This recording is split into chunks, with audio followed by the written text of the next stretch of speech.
Daiho stood alone in the Hall of Memory. The room was dark except for the blue light from the hologram in front of him. He watched Earth die for the 10,000th time. Blue oceans turned to steam. Green forests became ash. White clouds disappeared into black smoke.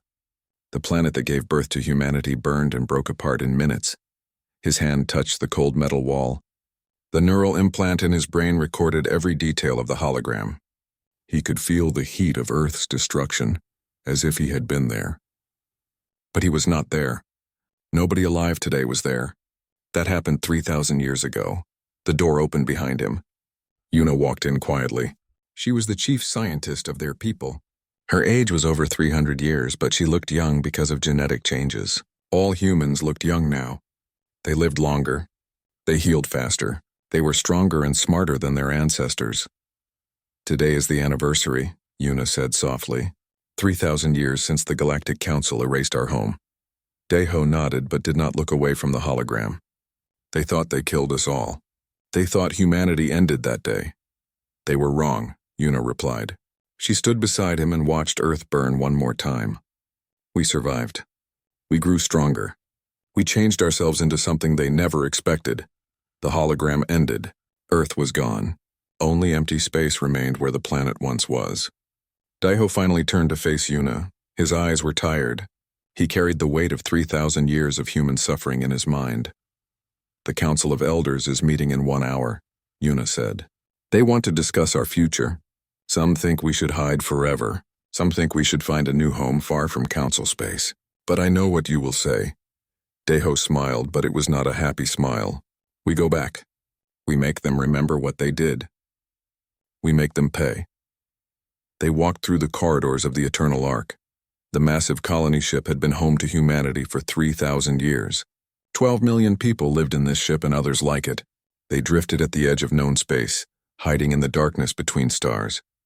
The council chamber was full when they arrived. Old and young faces looked at Daiho. Every person in the room had lost something when Earth died. Their ancestors watched their world burn from space, helpless and afraid. Those memories passed down through generations, kept alive by the neural implants that recorded everything. Elder Minseo spoke first. He was one of the oldest humans alive, nearly 400 years old. Commander Daiho, we know what day this is. We all feel the pain of what was taken from us. But we must think carefully about our next step. If we reveal ourselves to the council, they will try to destroy us again. Another elder Soman agreed. We are safe here in the darkness. We have survived this long by staying hidden. Why throw away 3,000 years of survival for revenge? Daiho stood in the center of the room. His voice was calm but strong. This is not revenge. This is justice. The Galactic Council committed genocide. They erased our home and tried to erase us from history. They tell the galaxy that humans simply disappeared. They lie about what they did. He activated a holographic display. Numbers and images filled the air above the council table. Dr. Yuna has prepared a report. I ask you all to listen. Yuna stepped forward. She touched the display and new images appeared. For 3,000 years we have been changing ourselves. We made ourselves stronger, faster, smarter. Our lifespans increased. Our bodies heal wounds that would kill our ancestors. Our minds process information as fast as computers. The images showed human soldiers in combat armor.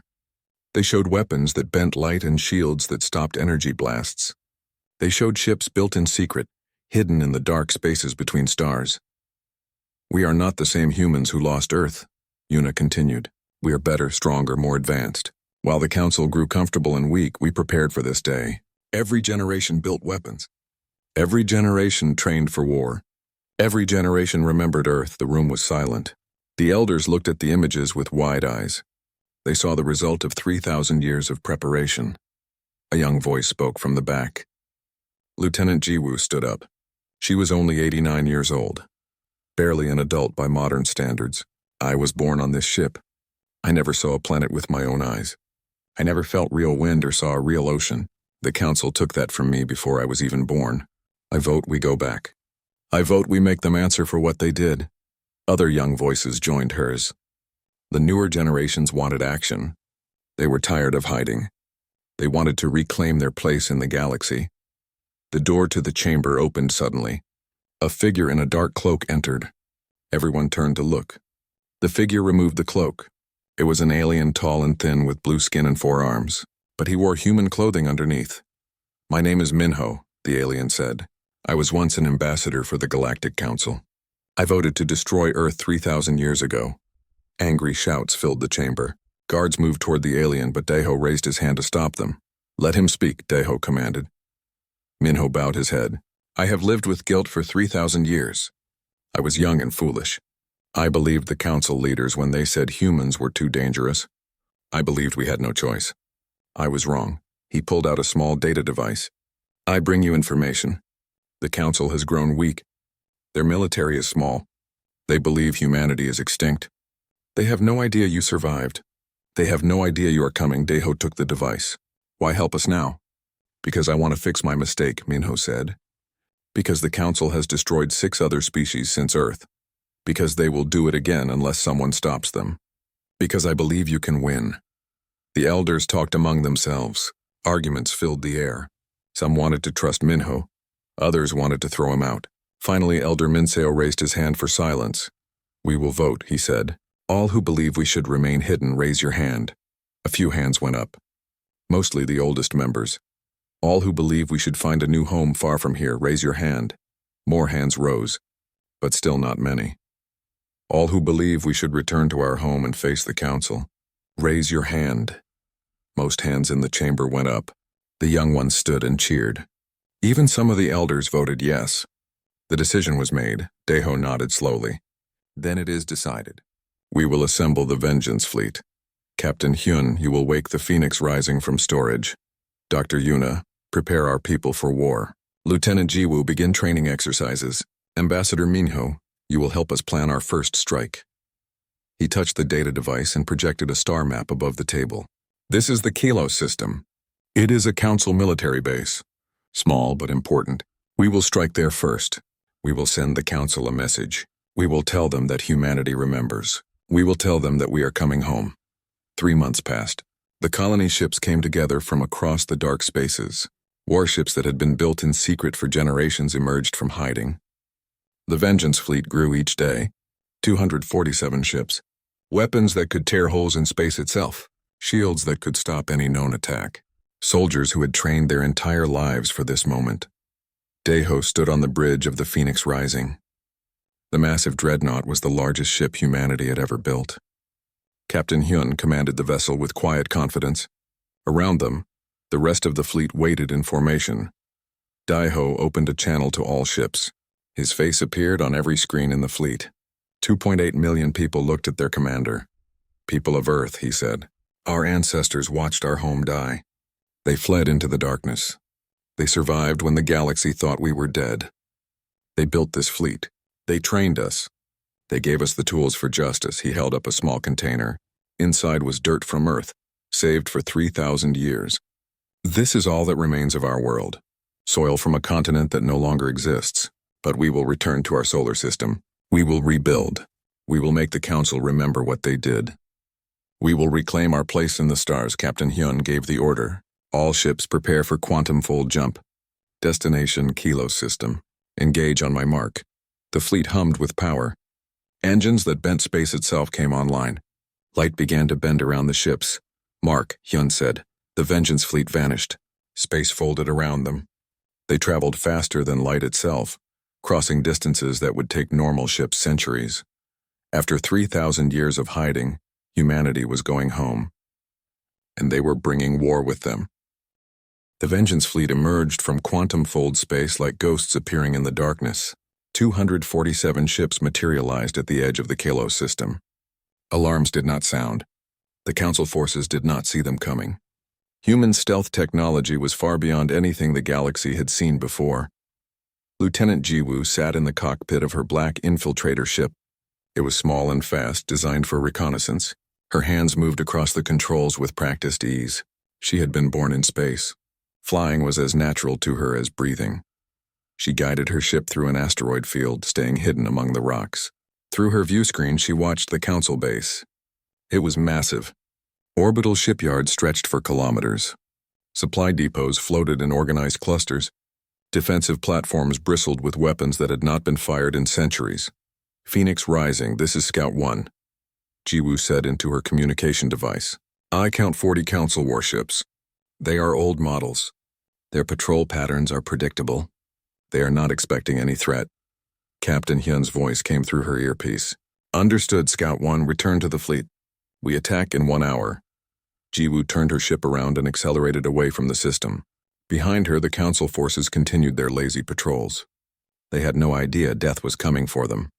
On the bridge of the Phoenix Rising, Commander Daeho studied the tactical display. Red dots marked enemy positions. Blue dots showed his fleet. Numbers scrolled across screens showing weapon status, shield strength, and crew readiness. The Council has 40,000 personnel in this system, Ambassador Minho said. He stood beside Daeho, his forearms folded nervously. Most are support staff, engineers, dock workers, families. Only 10,000 are actual soldiers. Daeho nodded. We will target military assets only. No civilian structures. We are not like the Council.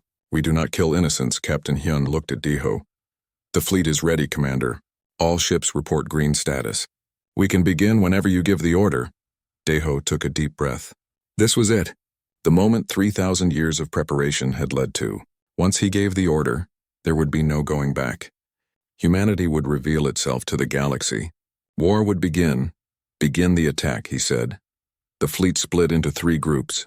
Captain Hyun led the Central Assault Force toward the main shipyard. 2 other groups moved to flank the system, targeting supply depots and defensive platforms. They moved in perfect coordination like a machine built for war. The Council forces noticed them when it was too late. Sensors finally detected the human ships, but by then the Vengeance fleet was already in attack position. Emergency broadcasts went out. Alarms screamed. Council soldiers ran to their battle stations in confusion and fear. The Phoenix Rising fired first. Its main cannon released a beam of pure energy that cut through space like a sword. The beam hit a Council defensive platform. Shields that were supposed to be unbreakable flickered and died. The platform exploded in a ball of fire and metal. Other human ships opened fire. Missiles streaked through the void. Energy weapons lit up the darkness. The Council forces tried to return fire, but their weapons were old and weak. Their shields could not stop the human attacks. A Council battleship tried to move into defensive position. It was a large vessel, painted in the blue and gold colors of the Galactic Council. Jiwoo recognized it from her studies. It was 3,000 years old. It had probably been at Earth when the planet died. She targeted the battleship with her fighters' weapons. Other fighters joined her. They swarmed around the larger ship like insects attacking a giant. Their weapons were small but precise. They targeted engines, weapon systems, and communication arrays. The battleship's shields failed. Its engines went dark. It drifted helplessly in space, unable to fight or flee. All ships, this is Phoenix Rising. Captain Hyun broadcast on the Council's communication frequency. You have 1 chance to surrender. Power down your weapons and you will not be harmed. Resist and we will destroy you. A Council admiral responded. His voice was shaking. Who are you? What do you want? We can negotiate. We can pay you. Just please stop the attack. Daeho stepped forward and took over the communication. You want to know who we are? Watch this, he transmitted the recording. Every Council ship received it. Every screen showed the same image. Earth burning, continents breaking apart, oceans boiling away, 11 billion people dying in minutes, no words. Just the planet dying. Just the proof of genocide. The Council forces went silent. Some ships immediately powered down their weapons and surrendered. Others tried to run. A few tried to keep fighting, but they stood no chance. The human fleet was too strong, too fast, too advanced. In the medical bay of the Phoenix Rising, Dr. Yuna worked quickly. Wounded human soldiers came in from the fighter squadrons. Some had burns. Others had broken bones from high-speed maneuvers. She treated them all with her advanced medical equipment. A young pilot lay on the medical bed, his leg badly injured. Yuna used a regeneration device on the wound. The tissue began to heal immediately, knitting back together before her eyes. Will I fly again? The pilot asked. You will fly again tomorrow, Yuna said. Your leg will be completely healed in 6 hours. But as she worked, doubt filled her mind. She had created many of the technologies that made this war possible. The genetic enhancements, the healing systems, the neural implants. She had made humans into perfect soldiers. Had she also made them into monsters? Outside, the battle continued. One Council dreadnought tried to escape. It was faster than the others, newer. Its engines burned bright as it accelerated away from the system. "That ship has classified data," Ambassador Minho said urgently. "Information about Council military deployments across the galaxy. If it escapes, the Council will know our capabilities. They will prepare better defenses." Deho looked at the tactical display. The dreadnought was already at the edge of the system. In minutes, it would jump to quantum fold and be gone. "Jiwoo, can you catch it?"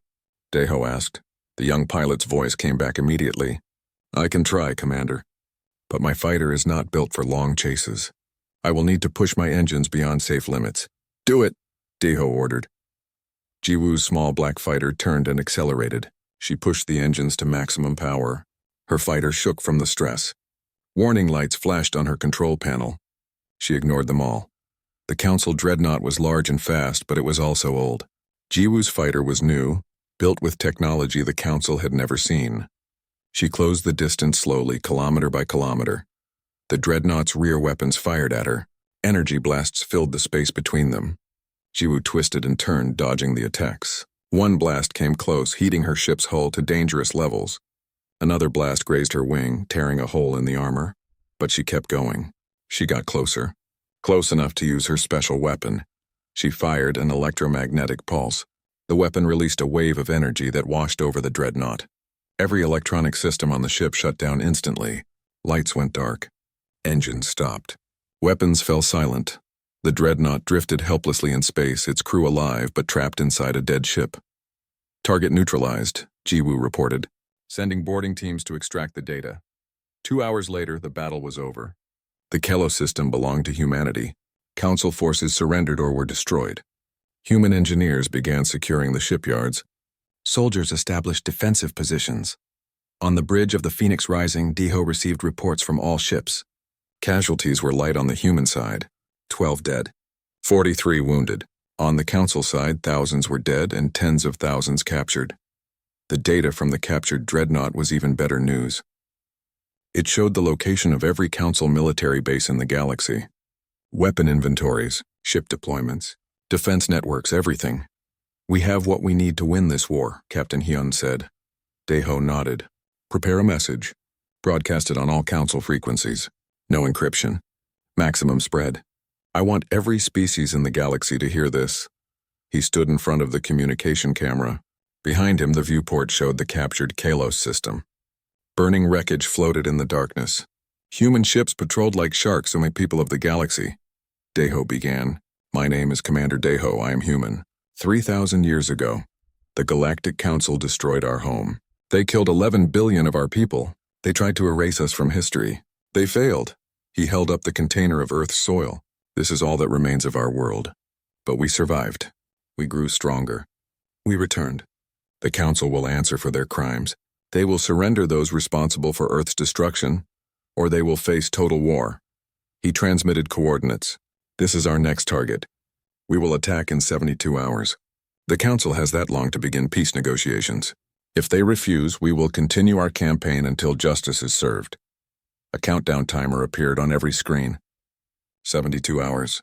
3 days. Then humanity would strike again. The message spread across the galaxy faster than light itself. It reached every Council world. Every species heard it. Every government saw the proof of Earth's destruction. On Archon Prime, the Council's capital world, High Counselor Taeyang watched the human broadcast. His hands shook. His face went pale. After 3,000 years, his worst fear had come true. Humanity had returned, and they wanted blood. The Void Nebula was a place where light went to die. Dark matter and electromagnetic storms made it impossible for sensors to work properly. Ships could hide here for centuries without being detected. It was the perfect place to store 500 ancient dreadnoughts. Captain Hyun stood on the bridge of the Phoenix Rising. Around him, 180 human warships prepared to enter the nebula. Navigation would be nearly impossible. Communications would fail. They would be fighting blind. "All ships maintain close formation," Hyun ordered. "Follow the Phoenix Rising. If you lose visual contact, activate your emergency beacons. We go in together or not at all." The fleet entered the nebula. Immediately, darkness swallowed them. The view screen showed nothing but swirling clouds of black and purple. Sensor readings flickered and died. The only way to navigate was by dead reckoning and ancient star charts. Lieutenant Jiwoo flew ahead in her scout fighter. Her job was to find the storage facilities before the fleet stumbled into them blindly. She relied on instinct more than instruments. Years of flying in difficult conditions had taught her to feel her way through space. Phoenix Rising, this is Scout 1. Her voice crackled through the interference. I see something ahead. Large structures. Multiple energy signatures. This is it. Hyun guided the fleet forward carefully. As they emerged from a particularly dense cloud, they saw it. Massive orbital rings stretching for hundreds of kilometers. Each ring held dozens of dreadnoughts in hibernation. The ships were enormous, 5 times larger than the Phoenix Rising. Ancient gods of war. One of Hyun's officers whispered. Those ships could destroy planets. Before Hyun could give orders, the automated defenses activated. The storage facilities had been waiting in silence for thousands of years. Now they detected intruders. Weapons platforms that had been invisible suddenly powered up. Ancient artificial intelligence systems, older than human civilization, began targeting the fleet. These were not ordinary weapons.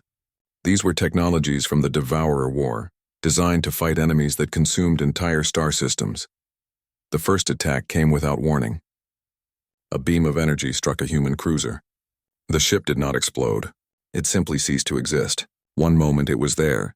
The next moment, empty space, gravitational weapons. Hyun's science officer shouted. They are creating miniature black holes. More beams lanced through the darkness. Ships tried to dodge, but the weapons moved faster than light. Another cruiser vanished. Then a destroyer. The human fleet scattered, trying to make themselves harder to target. Return fire, Hyun ordered. Target those weapon platforms. Human ships unleashed everything they had. Missiles, energy beams, railguns.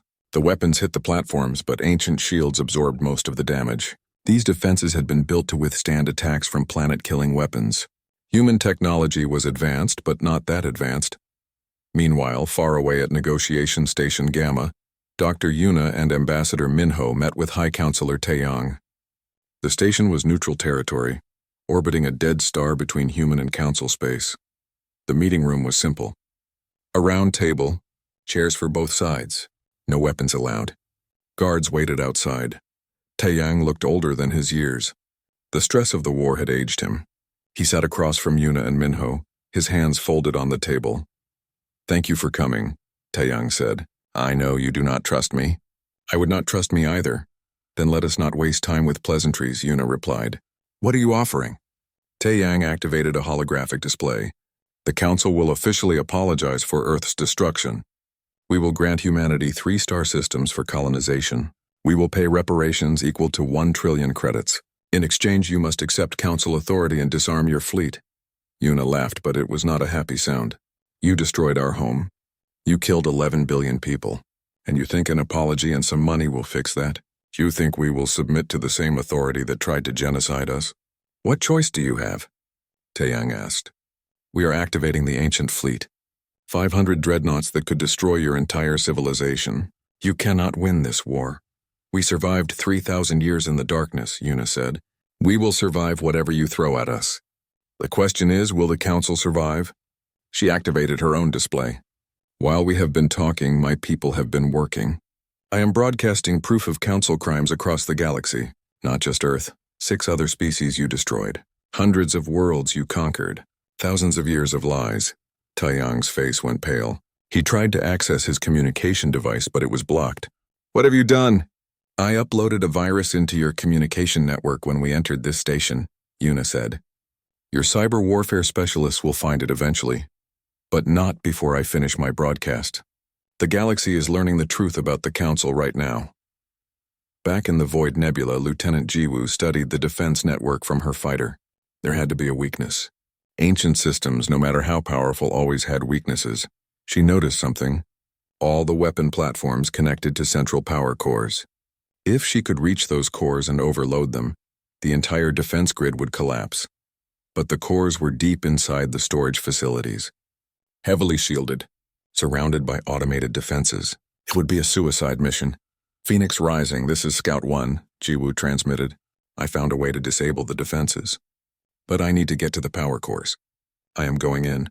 Negative, Scout 1, Captain Hyun responded. That is too dangerous. Return to the fleet. Sorry, Captain, Jiwoo said. But someone has to do this. I was born for flying.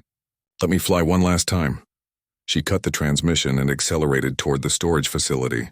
Her small fighter was fast and maneuverable. She twisted through the defensive fire, dodging beams that could erase entire ships. One beam grazed her wing, tearing a hole in the armor. Warning lights flashed. Her ship's computer warned her that hull integrity was failing. She ignored it and kept going. She found an access port and flew inside the facility. The interior was dark and massive. Ancient machinery hummed with power. She navigated through corridors meant for ships 10 times larger than hers. More defensive systems activated inside. Automated turrets tracked her fighter. Energy bolts filled the corridor. She flew with every skill she had learned in 89 years of life. Up, down, spinning, rolling, dancing with death, she reached the power core chamber.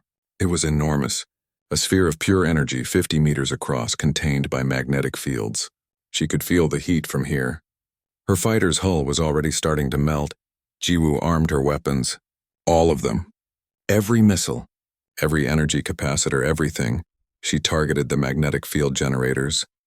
"For Earth," she whispered. "For all of us who never got to see home." She fired everything at once. The missiles hit the generators. The magnetic fields failed. The power core began to destabilize. Jiwoo tried to escape, but her fighter was too damaged. The engines failed. She drifted helplessly as alarms screamed. The power core was going to explode in seconds. She was going to die here. Then something massive crashed through the wall. The Phoenix, rising all its bulk and power, smashed into the chamber like a battering ram.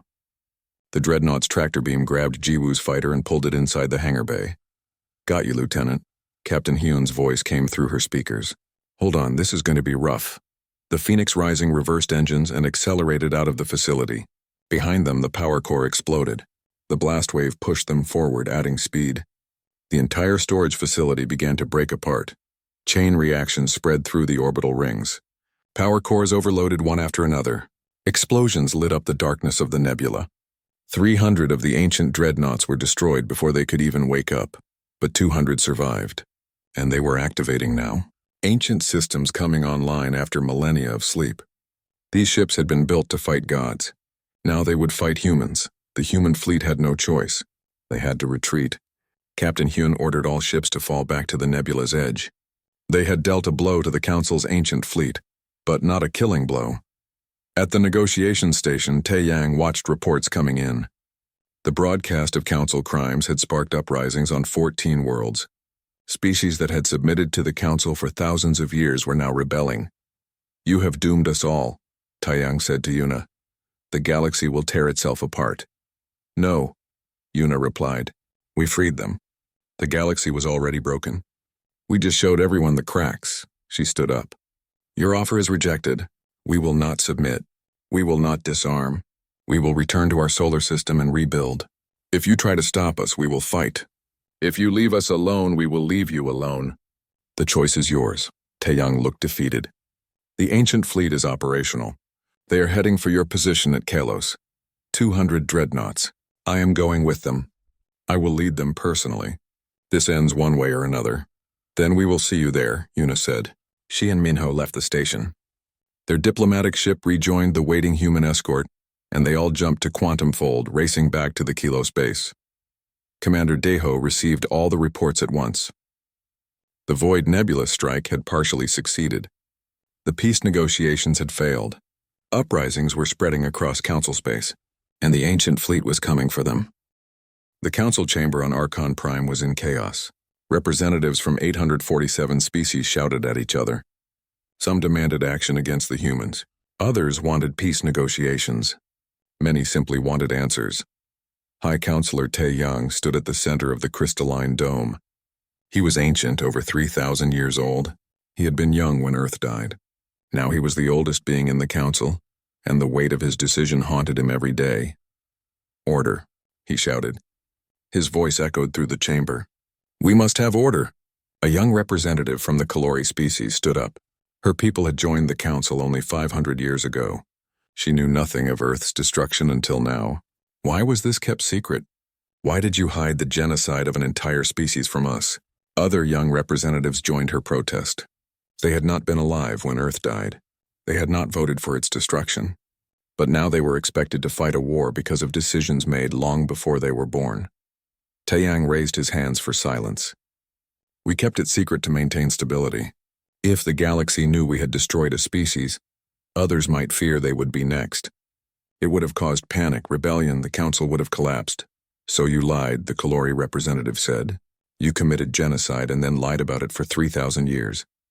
Before Taeyang could respond, every screen in the chamber activated. Commander Daho's countdown timer appeared. It showed 68 hours remaining. Below it, coordinates for the next human target flashed in red letters. We do not have time for arguments, Taeyang said. The humans will strike again in less than 3 days. We must prepare our defense. True to his word, Commander Daho attacked exactly when he said he would. The Thurian defense grid protected 6 inhabited systems. It was one of the Council's strongest military positions, or so they thought. The Vengeance fleet emerged from quantum fold space and immediately opened fire. The defense grid's shields held for approximately 3 minutes. Then human weapons tore through them like paper. Defensive platforms exploded. Council ships scattered in panic. The entire battle was broadcast live across the galaxy. Every species watched as humanity demonstrated their military superiority. It was not even close. It was not a battle. It was a demonstration of power. On the Phoenix Rising, Dr. Yuna received an encrypted message. It came from inside Council space. She opened it carefully, checking for viruses or traps. The message was clean. It was from a group of Council scientists who sympathized with humanity. They offered to share information about a secret weapon the Council was developing, a weapon that could destroy entire fleets at once, a weapon of desperation. Yuna took the information to Commander Daho. They studied the data together. The weapon was called the Nova Cascade. It created a chain reaction that would destroy every ship in a star system. But it would also kill everything else, planets, space stations, everything. They would rather destroy everything than let us win, Daho said quietly. Meanwhile, Captain Hyun led a strike team to a remote Council research station. Intelligence suggested the station was developing biological weapons. Weapons designed to target specific species based on their genetic markers. The station was lightly defended. Hyun's team breached the hull and moved through the corridors quickly. They encountered minimal resistance. Most of the staff were scientists, not soldiers. In the main laboratory, Hyun found what he was looking for. Rows of containers held viruses and bacteria. Each one was labeled with a species name. And there in a sealed vault were 12 containers labeled simply, human. Hyun opened the research files. His blood ran cold as he read. The biological weapons were designed to target human DNA specifically. They would kill any human they infected within hours. And they were airborne. One release in a populated area would kill millions. The Council had been preparing for humanity's return. They knew humans might have survived. They had been ready to commit genocide a second time if necessary. Destroy everything, Hyun ordered his team. Leave nothing intact. No samples. No data, nothing. His team set charges throughout the station. They evacuated the Council scientists first, giving them time to reach escape pods. Then they triggered the explosives. The station broke apart in a brilliant flash of light. Back on Archon Prime, Lieutenant Jiwoo walked through crowded streets wearing a disguise. She had stolen diplomatic credentials from a minor Council official. Her genetic modifications allowed her to pass as a member of several different species if she stayed in the shadows. She carried a small recording device hidden in her clothing. Everything she saw and heard was transmitted back to the Vengeance fleet. She needed to see the Council's capital with her own eyes. She needed to understand her enemy. What she found surprised her. The people of Archon Prime were not monsters. They were ordinary beings living ordinary lives. Families walked together. Children played in parks.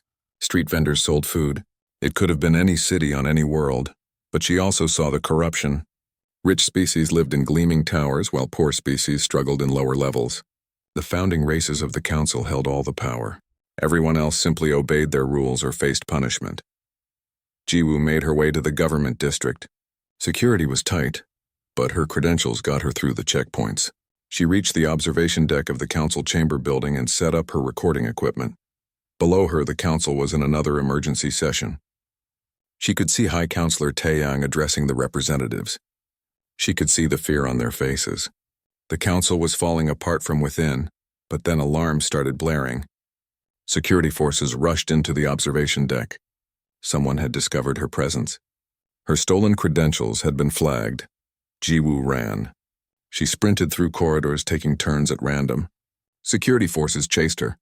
Weapons fire scorched the walls around her. She ducked and dodged, using her enhanced reflexes to stay ahead. She reached a window and did not hesitate. She jumped through the glass, falling 50 stories. Her armor activated, magnetic field slowing her descent. She hit the ground hard but rolled to absorb the impact. Her extraction ship was 3 blocks away. She ran through the streets as security forces closed in from all directions. Civilians screamed and scattered. Flying drones tracked her from above. She reached the landing pad just as her ship descended. The door opened and she dove inside. The ship lifted off immediately, accelerating hard. Council defense ships tried to intercept, but the small human vessel was too fast. Jiwoo collapsed in the pilot's seat, breathing hard. She had barely escaped. But she had what she came for. Hours of recordings, proof of Council corruption, evidence that many species were tired of Council rule. More importantly, she had discovered something else. During her escape, she had intercepted a classified military transmission. The Council had an ancient defense fleet hidden in the Void Nebula, 500 massive dreadnoughts built thousands of years ago, ships that were older than Earth's destruction. The Council was activating them now. They would be operational in weeks. Ambassador Minho studied the intelligence Jiwoo had gathered. His face grew more worried with each piece of information. These ancient ships are from the Devourer War, he explained. A conflict that happened 5,000 years ago. The Council built these vessels to fight an enemy that consumed entire star systems. They have been kept in reserve ever since. How powerful are they? Commander Daeho asked. Minho hesitated. One of those dreadnoughts could destroy our entire fleet. 500 of them? They could wipe out all human forces and then crack planets like eggs. The room went silent. Everyone understood what this meant. The war had just become much more dangerous. At the same time, High Counselor Taeyang sent a message to the Vengeance Fleet. He offered peace negotiations, a neutral station between human and Council space. No weapons, no tricks. Just talking. Commander Daeho read the message carefully. It was obviously a trap, or a distraction. But it was also an opportunity. If they could negotiate, maybe they could avoid more bloodshed. We split our forces, Daeho decided. Captain Hyun will take most of the fleet to the Void Nebula. Attack the ancient ships before they can be fully activated. Dr. Yuna and Ambassador Minho will attend the peace negotiations with a small escort. We do both. We prepare for war and peace at the same time. Dr. Yuna looked at him with concern. If this is a trap, we could lose key leadership. Both you and Hyun will be in danger. Life is danger, Daeho replied. Our ancestors faced extinction and survived. We can handle a little risk. The fleet divided. 180 ships followed Captain Hyun toward the Void Nebula. 67 remained behind to support the peace negotiations. The rest secured their captured territories. As the ships prepared to depart, Jiwoo found Commander Daeho alone on the observation deck. He stood looking at the stars, his face troubled. Commander, she said. May I speak freely? Always, Daeho replied. When I was on Archon Prime, I saw ordinary people, families, children. They are not responsible for what happened to Earth. If we keep fighting, many innocents will die. Is that justice? Daeho was quiet for a long moment. I do not know anymore, he finally said. I started this campaign for justice, for the 11 billion who died on Earth. But you are right. If we kill innocents to punish the guilty, we become no better than the Council. The ancient fleet emerged from quantum-fold space like monsters from a nightmare, 200 dreadnoughts, each one 5 kilometers long, bristling with weapons that had not been fired in 5,000 years. They moved in perfect formation, controlled by High Counselor Taeyang from his flagship at the center. Commander Daeho watched them approach on his tactical display. The Phoenix Rising and the rest of the Vengeance Fleet waited in defensive positions around the Kilo space. Behind them, 85 rebel ships from the coalition formed a second line. The ancient fleet stopped just outside weapons range. A communication came through. Taeyang's face appeared on every screen. Commander Daeho, Taeyang said, I am giving you one final chance. Surrender now and your people will be allowed to settle on 3 worlds under Council supervision. Continue fighting and we will destroy every human ship in the galaxy. These ancient vessels were built to fight enemies that could consume stars. Your fleet cannot stand against them. Deho looked at his crew. He saw determination in their eyes. 3,000 years of preparation had led to this moment. He would not waste it. He opened a communication channel, not just to Taiyang, to every ship on both sides, to every species watching this confrontation across the galaxy. High Counselor, Deho said, you offer us slavery disguised as mercy. You ask us to submit to the same authority that murdered our world. You think we will kneel because you have bigger ships. You are wrong. He held up the container of Earth's soil. This is all that remains of my home. 11 billion people died so that the Council could maintain its power. 6 other species were destroyed the same way. How many more will you kill before the galaxy says enough? Look around you, Taiyang. The galaxy is already saying enough. 14 worlds are in rebellion. More will follow. Your empire is crumbling. You can destroy us, but you cannot destroy the truth. The Council's crimes are known to everyone now. Taiyang's face hardened. Then you choose death. So be it. The ancient fleet opened fire. Hundreds of weapons discharged at once. The void lit up with energy beams, missiles, and exotic weapons that bent the laws of physics. The human fleet scattered. They could not stand and fight. The ancient weapons were too powerful. Instead, they used their speed and maneuverability. They darted between the massive dreadnoughts like small fish avoiding predators. Captain Hyun commanded the Phoenix rising with precision. All ships target their weapon systems. We cannot destroy these ships outright, but we can disable their weapons. Human fighters swarmed around the ancient dreadnoughts. They were too small and fast for the old targeting systems to track effectively. Lieutenant Jiwoo led her squadron in attacking the exposed weapon batteries, but the ancient fleet was learning. Their artificial intelligence systems adapted to human tactics. Weapons that had missed before started finding their targets. A human cruiser exploded, then a destroyer. The casualties mounted. In the medical bay, Dr. Yuna worked desperately to save wounded soldiers. They came in faster than she could treat them. Burns, radiation exposure, decompression injuries. She used all her technology, all her skill, but it was not enough. We are losing, she said to herself. We cannot win this fight. But then she remembered something. The sympathetic council scientists had told her about the Nova Cascade weapon.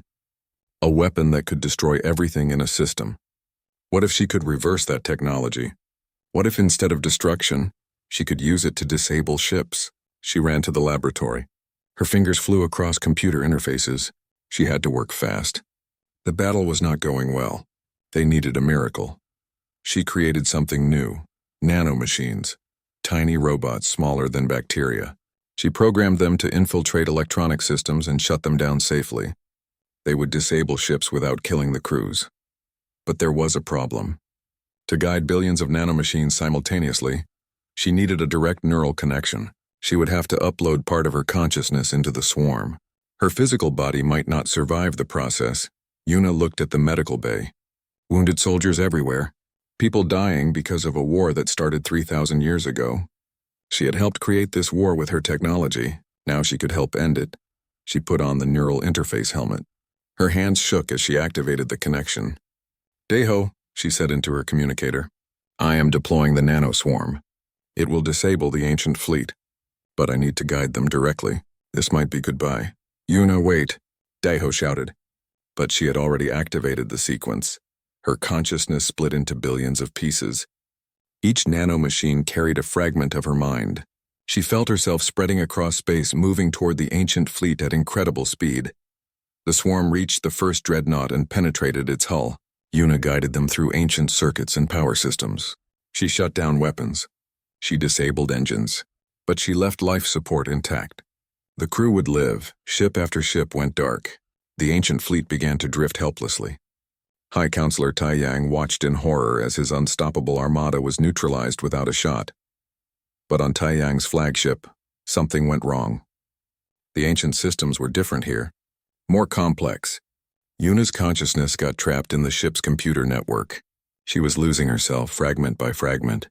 And then she discovered something. Taiyang had activated a final weapon, a device that would create a supernova. It would destroy the entire Kalos system, everything and everyone. He would rather die than accept defeat. Yuna threw everything she had at the device. She fought against its activation codes, against security systems 5,000 years old. against Taiyang's desperate commands. In the medical bay, Yuna's physical body collapsed. Her brain activity flatlined. The doctors rushed to save her, but she was gone. Her consciousness had left her body completely. But in the flagship's computer, Yuna found the supernova device's core programming. With her last remaining strength, she shut it down. The countdown stopped. The system was saved. Her consciousness began to fade. But before it disappeared completely, the nanomachines acted on their own. They copied her mind patterns, stored them in quantum matrices, preserved her even as her awareness dimmed. Captain Hyun led a boarding team to Taeyang's flagship. They found the High Counselor sitting alone on his bridge, staring at screens that showed his defeated fleet. "It is over," Hyun said. Taeyang looked at him. "I tried to activate the supernova device. I was going to destroy everything. But something stopped me. Someone. Dr. Yuna," Hyun said quietly. "She saved us all. Including you and your crew." Taeyang stood slowly. "I surrender. I will face judgment for my crimes. Earth, the 6 other species, all of it I am responsible. The Battle of Kelos was over. The ancient fleet was disabled but intact. Thousands of Council personnel were captured. The Vengeance fleet had won, but at a terrible cost. Commander Daiho broadcast a message across the galaxy. People of all species, today we proved that tyranny can be defeated. The Galactic Council claimed to rule for the good of all, but they ruled through fear and violence. That ends now. Humanity asks only for justice and independence. We will return to our solar system and rebuild our home. We welcome any species that wishes to join us in creating a new order, one based on equality, not domination, on cooperation, not submission. The Council can continue to exist if it chooses, but it will no longer be an empire. It will be a voluntary association. Any species can leave at any time. Any species can refuse to join. Freedom is not a gift we grant. It is a right all beings possess. Across the galaxy, species celebrated. The rebellions became revolutions. The Council's authority crumbled. Many species withdrew entirely. Others voted to reform the Council from within. The galaxy would never be the same. 6 months later, the Vengeance fleet arrived at the solar system. They found Earth still a dead world, but Mars and Venus waited. The asteroid belt held resources for building. The moons of Jupiter and Saturn offered possibilities. Lieutenant Jiwoo became the first human in 3,000 years to set foot on Earth's surface. She wore a protective suit because the atmosphere was still toxic. She walked across scorched ground to where Beijing once stood. She planted a flag. Simple white cloth with a blue circle representing Earth. Below it, she placed a stone memorial. On the stone were carved 11 billion names. Every person who died when Earth burned. "We came home," she said softly. "We remembered. We returned. Rest now. Your deaths are avenged. Justice is served." Captain Hyun supervised the construction of New Geneva Station. It would orbit Earth and serve as humanity's capital. It would also be the headquarters for the Coalition of Free Worlds. Already 37 species had joined. Ambassador Minho became humanity's first representative to the reformed Galactic Council. The Council voted to restructure itself completely. No more founding races with permanent authority. Every species had equal voice. Decisions required consensus, not force. High Counselor Taiyang stood trial at New Geneva. Representatives from every species he harmed testified. The evidence of his crimes filled databases. He did not defend himself. He simply accepted responsibility. "I believed I was protecting the galaxy," Taiyang said. "I believed humans were dangerous. I was wrong. I let fear drive me to commit genocide. There is no excuse, no justification. I am guilty."